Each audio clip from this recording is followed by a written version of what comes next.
Bonjour et bienvenue à ce Market Live. Nous sommes ensemble pendant 30 minutes. Nous verrons donc aujourd'hui une actualité des entreprises et puis nous passerons ensuite à l'analyse de deux actions, hein, comme d'habitude et comme nous sommes, en tout cas comme d'habitude depuis le confinement, hein, nous sommes en décalé. Il est donc actuellement 15h13. Vous aurez le Market Live à 16h.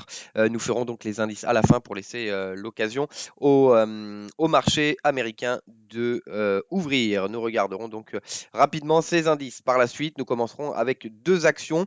L'action Bouygues qui a donc donné des résultats très décevants avec un deuxième trimestre qui pourrait être également sous pression, encore plus sous pression. Et puis nous regarderons Peugeot, nous parlerons notamment pas des résultats, mais de la fusion avec FCA et des choses qui pourraient changer justement du fait de la valorisation de certaines actions qui sont différentes. Notamment, on parle de Forestia. Nous en parlerons donc tout à l'heure. Cette fusion, et la suppression des dividendes. Nous commençons donc avec l'actualité des entreprises. Je le rappelle, il est actuellement 15h14. Donc jeudi 14 mai aujourd'hui, Eramet qui était en hausse, hein, en début de journée malgré des marchés qui étaient eux en baisse parce que Eramet donc a validé la vente de son usine en Norvège pour une somme de 300 millions d'euros et cela permettra donc de renforcer le bilan, hein, Eramet dans les matières premières qui est sous pression déjà avec la guerre commerciale auparavant et maintenant donc bien sûr, hein, avec le Covid. Sanofi, malheureusement, Sanofi donc qui précise que les États-Unis seront prioritaires en cas de vaccin pour le Covid-19. Sanofi qui est bien sûr un laboratoire français. Ici donc le DG a précisé que les États-Unis, les Américains seront donc prioritaires en cas de vaccin trouvé sur le Covid-19, sous prétexte donc que les États-Unis, c'est une bonne raison, mais tout de même que les États-Unis ont plus investi. Pourquoi les États-Unis ont plus investi sur une société donc qui est française? En tout cas ici, c'est un message qui passe très peu, en tout cas qui est plutôt mal perçu, notamment par les pouvoirs. Nous verrons donc cela s'il se confirme, bien sûr, dans le cas d'un vaccin. Mais même s'il n'y a pas de vaccin, on voit bien ici Sanofi qui se tourne vers les États-Unis. EDF, donc le Covid-19 qui pèse sur le groupe. En revanche, pour le moment, le groupe écarte toute idée d'augmentation de capital. Nous suivrons tout de même si la crise se poursuit. Le fait qu'EDF le cite, c'est tout de même que des rumeurs, ou en tout cas que la question s'est posée. ThyssenKrupp, nous l'avons vu mardi, pas de nouvelles baisses importantes, mais avec aujourd'hui justement une nouvelle baisse sur les marchés financiers, nous le verrons, notamment en Allemagne. Nous étions quasiment au plus bas, donc depuis le plus bas historique. Même si la société est justement sous pression, il y a des discussions en rapprochement avec des concurrents en Allemagne, mais également en Italie, qui pourraient permettre justement, qui pourraient amener à une consolidation. Et donc, on voit bien tout de même les besoins, ou en tout cas les risques extrêmement importants. On en a parlé mardi aux ascenseurs, mais cette division devrait être vendue. Je rappelle ThyssenKrupp qui a perdu près d'un milliard sur le premier trimestre et pourrait perdre plus qu'un milliard sur le deuxième trimestre. Donc, tout de même des conséquences extrêmement importantes. Donc attention à cette action, mais nous en parlions parce que nous arrivons également sur le plus bas historique qui pourrait occasionner un rebond. Mais attention au risque sur ce groupe. Ce rapprochement, en revanche, pourrait amener à une vision un peu plus positive. Voilà, nous poursuivons donc sur les actions, hein, comme je le disais, nous verrons les indices à la fin pour laisser le temps au marché financier américain d'ouvrir. Il est 15h20. Bouygues, donc Bouygues, hein, bien sûr, il y a Bouygues Télécom, Bouygues Construction, il y a TF1 également, il y a également une part de 30% dans la société Alstom qui avait donné des résultats bien sûr impactés, mais qui étaient plutôt solides, en tout cas impactés de façon moins importante que d'autres secteurs d'activité. Pour autant, ici, Bouygues, notamment la construction, qui est sous pression. TF1 également, bien sûr, en tout cas, le chiffre d'affaires en baisse de 9% ici, 7,22 milliards d'euros. TF1 qui est en baisse de 11%, hein, bien sûr, avec les revenus publicitaires notamment qui baissent. Et les télécoms, en revanche, qui haussent de 2,5%. Si on compare cela à Iliad, qui a fait une hausse de 6,9%. Voilà, nous voyons ici Bouygues, d'une part, qui progresse sur le télécom de façon moins importante que ses concurrents, ou en tout cas au moins que Iliad, et également qui est bien sûr impacté par d'autres secteurs. On parlait justement d'Iliad comme valeur refuge, ou en tout cas pas valeur refuge, mais défensive, comme Orange. Bouygues, Bouygues ici, il n'y a pas que les télécoms, il y a bien sûr la construction qui pèse fortement donc sur le groupe et ici donc qui est une valeur beaucoup moins défensive. Nous le verrons d'ailleurs sur l'évolution graphique. Le résultat opérationnel courant qui est en baisse, en négatif pardon, de 240 millions d'euros contre seulement mais déjà une perte de 43 millions d'euros au T1 2019. La perte nette, 204. Pas de dividende donc chez Bouygues et il y aura un très fort impact, plus important que celui-ci au T2. Donc on peut s'attendre à une perte nette supérieure, bien supérieure aux 200 millions d'euros. Donc ce qui commencerait à faire une perte assez importante sur l'année si justement le Covid se poursuit, hein, ce qui est en tout cas le ralentissement économique et les frais qui pourraient être engendrés pourraient amener à une perte également sur le troisième trimestre, voire au-delà. Et donc à une perte tout de même assez importante si on compte ici 200 millions sur le premier trimestre, alors que le confinement a commencé à la fin du premier trimestre, la perte nette sur le deuxième pourrait être très importante et remonter légèrement peut-être au T3, mais tout de même un impact important. On pourrait s'attendre à plus de 500 millions d'euros de pertes sur l'année, avec ce fort impact beaucoup plus important. Bouygues également, comme je le disais, les perspectives, aucun ne donne des perspectives, aucune société ne donne de perspectives, ce qui est normalement plutôt mal interprété. Mais ici, donc, l'excuse du Covid permet justement aux sociétés de progresser en bourse. On ne parle pas d'aujourd'hui, mais sur la tendance depuis le point bas observé en mars, sans donner de perspective et avec des résultats décevants qui sont en règle générale bien plus décevants que prévu. Donc Bouygues, de la même façon, il est trop tôt pour donner des perspectives. Donc attention avec TF1, avec le secteur de la construction également, hein, qui pourrait être sous pression davantage parce que voilà, hein, ce sont des coûts importants, des besoins de liquidité ou de capitalistique extrêmement importants et des projets de long terme qui pourraient être abandonnés, qui pourraient être décalés. Et donc Bouygues Construction pourrait être extrêmement sous pression et l'activité télécom pourrait ne pas permettre justement de combler cet écart. Nous suivrons également bien sûr TF1 avec les revenus publicitaires. On pensait également à l'Euro par exemple 2020. C'est l'Euro 2020 donc de football.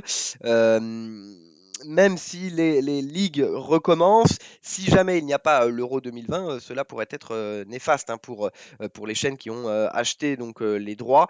Donc attention aux compétitions. Il y a également, bien sûr, qui est généralement plutôt réservé à France 2, France 3, en tout cas France Télévisions, les Jeux Olympiques, hein, qui amènent également une hausse des recettes publicitaires et qui pourra mettre sous pression toutes ces chaînes de télévision. Voilà donc Bouygues, hein, une information que nous suivrons par la suite, en tout cas des résultats qui devraient être encore plus sous pression.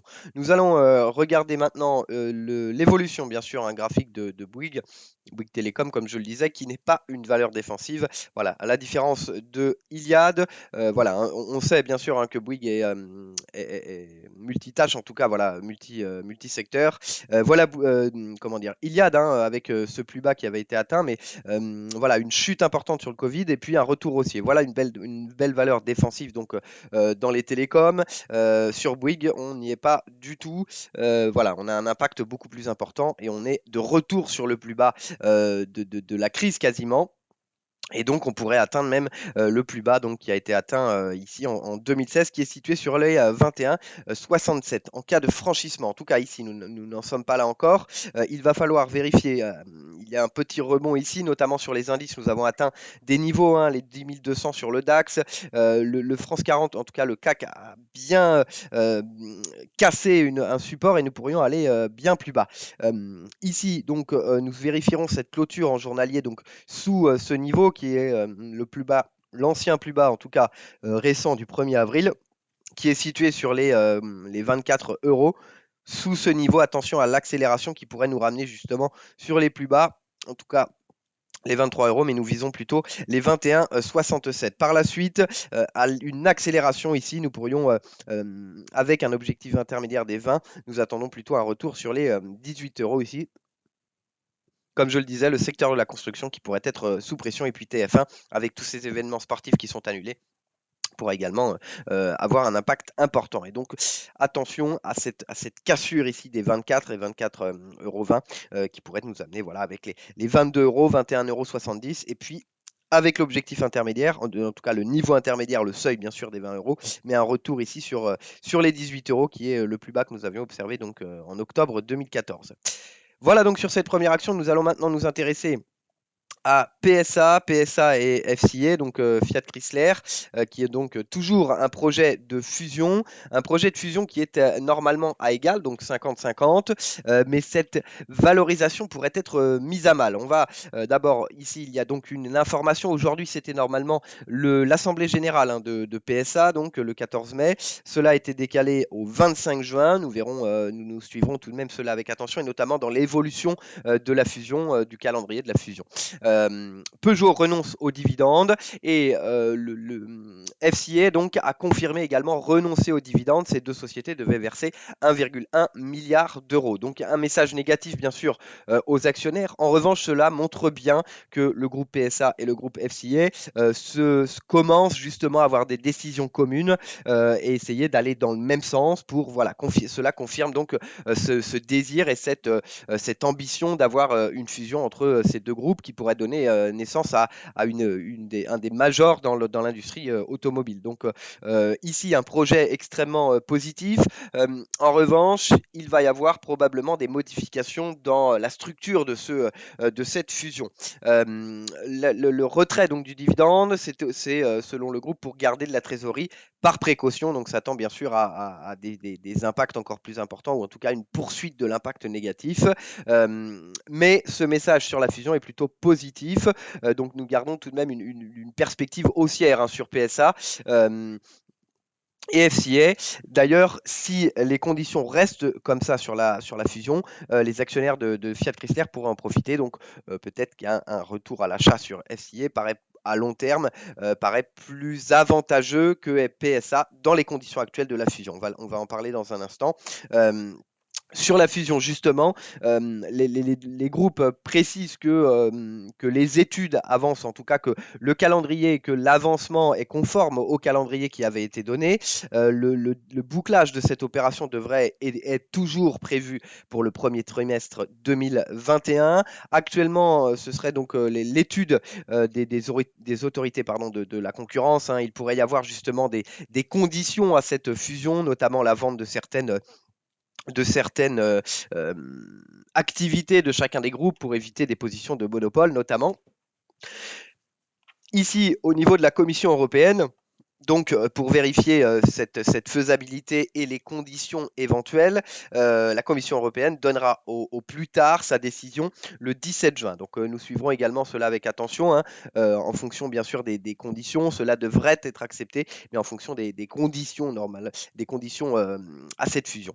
Donc, sur cette fusion justement et sur ce déséquilibre qui s'accélère, il y avait donc une ambition d'avoir une fusion à 50-50. En revanche, ici, nous avons une autre société qui est prise en compte, c'est Faurecia. Donc Faurecia, c'est donc l'équipementier automobile. PSA est donc actionnaire à plus de 46% de Faurecia. En échange, justement, en tout cas durant cette fusion, FCA, Fiat Chrysler, s'est donc engagé à verser 5,5 milliards d'euros de dividendes exceptionnels à ses actionnaires. Il faut savoir que FCA actuellement a une valorisation, une capitalisation de seulement 10,9 milliards d'euros. Donc voilà à peu près l'échelle de grandeur, ce qui est tout de même plutôt intéressant, même si ce dividende exceptionnel pourrait arriver plutôt l'année prochaine justement au bouclage de cette opération, mais voilà, c'est quand même un dividende assez important par rapport à la capitalisation actuelle qui pourrait baisser encore plus, et donc un achat justement assez tôt avec des dividendes exceptionnels dans un an peut-être ou au premier trimestre 2021 pourrait être une opération plutôt rémunératrice avec le secteur auto qui pourrait tout de même repartir de façon importante avec on parle à long terme, avec ce changement justement de parc automobile, les voitures électriques qui pourraient amener justement à un renouvellement lorsque la crise sera passée, donc à long terme. Donc ici, un versement de dividendes exceptionnel de la part de FCA à ses actionnaires de 5,5 milliards d'euros, et en contrepartie, PSA devait verser les actions de Faurecia à ses actionnaires. Faurecia malheureusement a baissé de 40%, à une capitalisation boursière de 3,87 milliards milliards d'euros. Donc le calcul est assez rapide et on voit en effet que il pourrait y avoir un fort déséquilibre parce que du côté de Forestia, du côté de FCS, c'était un dividende, donc le montant pour le moment est fixe, alors que la distribution des actions Forestia, bien sûr, est tributaire des aléas du marché. Donc il est très probable, hein, bien sûr, que cette structure ne reste pas comme ça, notamment donc la valeur des dividendes de FCA qu'il pourrait verser à ses actionnaires. Mais pour le moment, cela pourrait être une opération plutôt rémunératrice, hein, pour les actionnaires de FCA. Mais au-delà justement de cette structure, si elle ne reste pas la même, il y a tout de même deux groupes qui sont sous pression et un secteur qui est fortement sous pression, mais qui pourrait amener à des synergies importantes, justement à un retour après la crise, et donc à un moment crucial pour le secteur qui a besoin de liquidité, d'abord pour survivre à la crise, pardon, et puis ensuite pour justement changer, en tout cas avoir ce relais de croissance ou permettre les investissements dans les voitures du futur en tout cas les voitures de demain, les voitures intelligentes et les voitures électriques. Il va falloir une intensité capitalistique extrêmement importante, sachant également qu'il y a comment dire, les, euh, les conditions de pollution qui coûtent très cher et qui continuent de coûter très cher, et donc un besoin de liquidité extrêmement importante pour le secteur auto. Et donc cette fusion qui arrive, pour moi en tout cas, un bon moment justement, parce qu'il va falloir des réductions de coûts et donc cela va amener des synergies importantes, des réductions de coûts, et pourrait permettre justement à ces deux groupes de sortir un peu la tête de l'eau un peu plus rapidement que d'autres sociétés, même si bien sûr au niveau de la structure cela va demander de l'énergie et des coûts importants pour justement fusionner ces deux sociétés. Mais nous restons tout de même positifs, hein, sur ces deux sociétés ou à l'avenir au long terme et sur cette fusion qui pourrait être plutôt positive pour les actionnaires. Nous allons tout de même vérifier justement ce différentiel entre le versement de dividendes qui pourrait être baissé chez FCA et la distribution des actions de Forestia, donc l'équipementier automobile qui appartient à 46% à Peugeot. Je le rappelle donc, et ce sera le prochain rendez-vous, hein, sur Peugeot. Nous suivons cette fusion avec attention. Cette nouvelle baisse et cette poursuite de la baisse pourrait donner l'occasion de trouver un point d'entrée. Le prochain rendez-vous, c'est donc l'Assemblée Générale qui devait être aujourd'hui pour Peugeot, qui sera le 25 juin. Nous allons maintenant regarder l'évolution du cours de Peugeot qui est fortement baissier déjà à l'ouverture, fortement en baisse bien sûr avec cette annonce de suppression du dividende.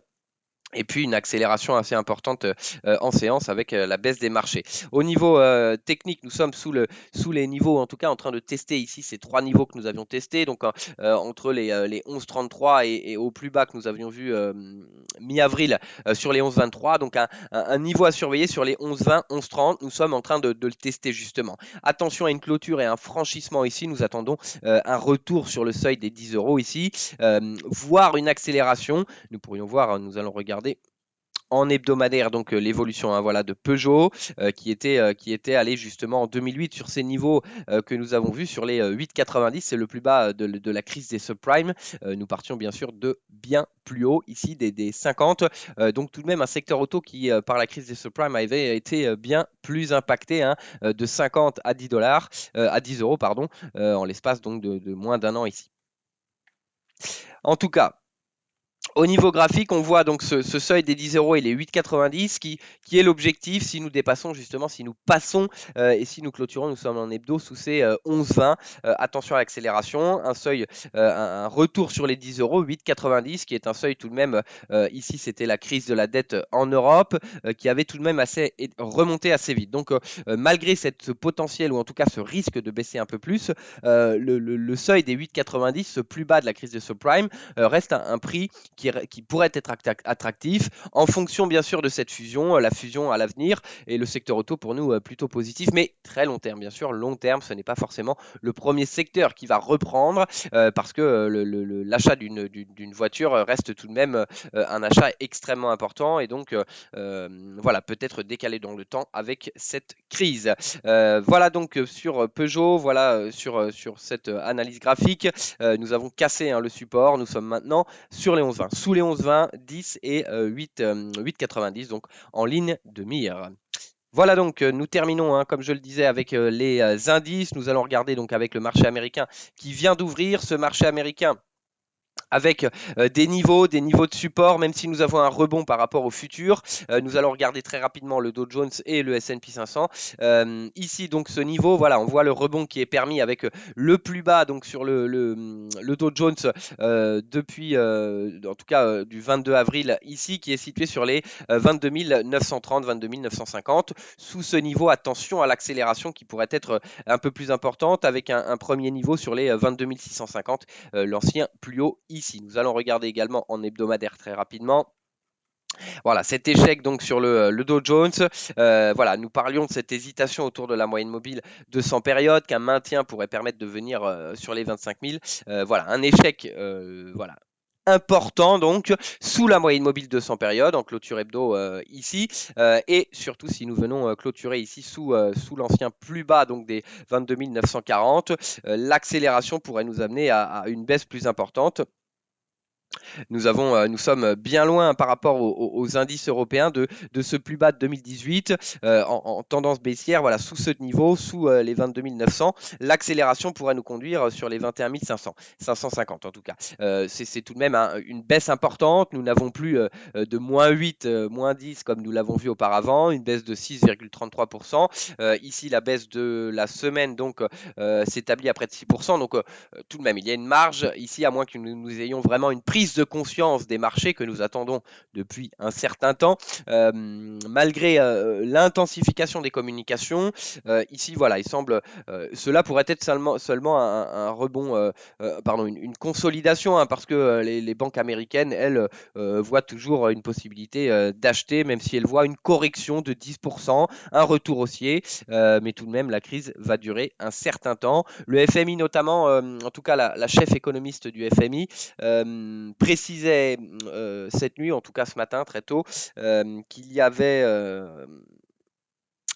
que les perspectives économiques, si la crise se poursuivait, je rappelle que le FMI, les perspectives sont d'environ d'une contraction du PIB mondial de 3%, cette chef économiste du FMI précisait que cette contraction pourrait atteindre les 6% en 2020 et qu'au lieu d'avoir une hausse de 5,8 en 2021, nous pourrions avoir une croissance à plat, autrement dit zéro. Donc avant de revenir sur les niveaux de 2019, voilà, le marché n'en prend pas conscience, pour le moment pas d'accélération, hein, nous avons voilà, une correction importante, mais pas d'accélération importante de la baisse, mais nous sommes tout de même sous la moyenne mobile de 100 périodes ici et sous les niveaux que nous avons vus en plus courte période. Sur le S&P 500, en revanche, voilà, notre niveau des 2722, nous sommes encore loin, mais il y a le Fibonacci depuis cet échec sous les 2877, le plus haut ici que nous avions vu, et la moyenne mobile 100 périodes. Retour sur les 38,2 de Fibo, le franchissement du plus bas de la semaine dernière qui est sur les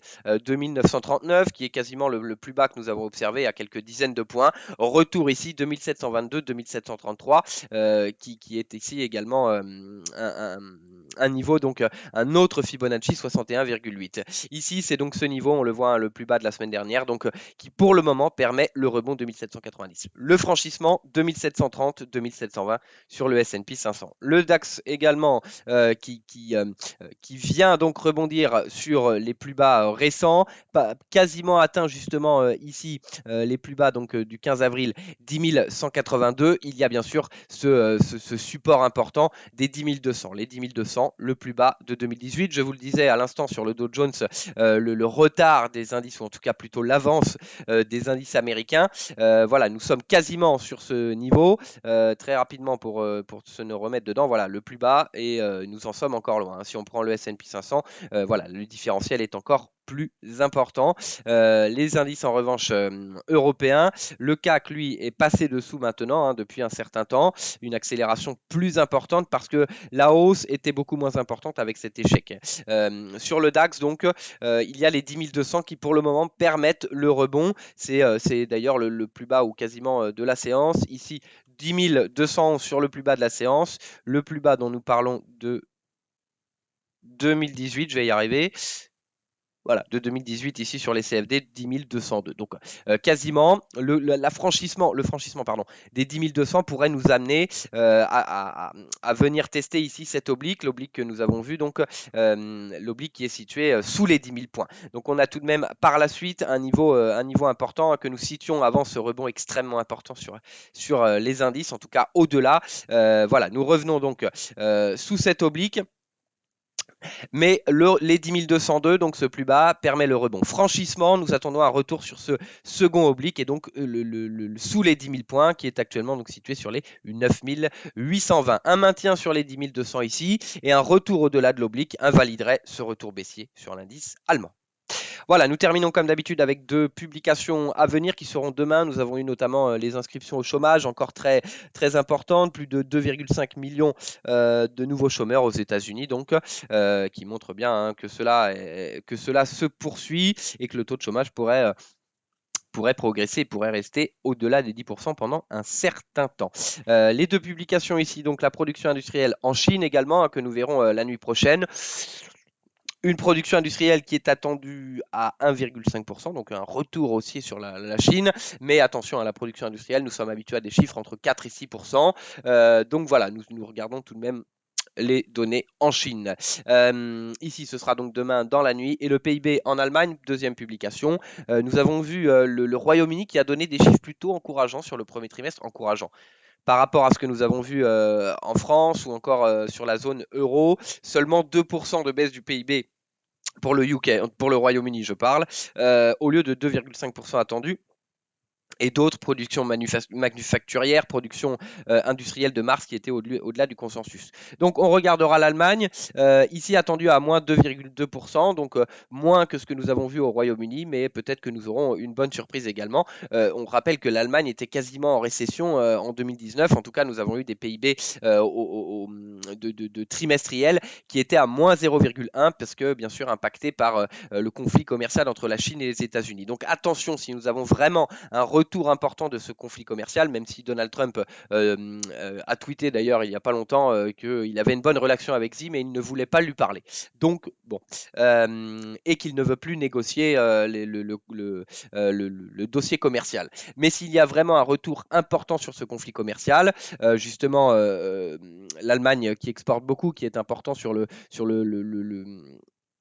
l'économie internationale et l'export-import, ce retour au dossier commercial de façon négative pourrait amener justement l'Allemagne ou le DAX à rattraper ce que nous avons vu sur le CAC. En tout cas, nous regarderons le PIB de l'Allemagne. Ce sera demain à 8h. Voilà donc pour ce Market Live. Merci de nous avoir suivis, toujours en décalé. Il est actuellement 15h40. On se retrouve demain à 11h pour le Market Live et Alexandre reprendra le relais, bien sûr, à partir de lundi 11h. Merci encore de nous suivre sur IG. N'hésitez pas à vous rendre sur le site ig.com, en tout cas pour les actualités et des analyses un peu plus détaillées ou encore des idées de trading. Merci et très bonne journée à tous.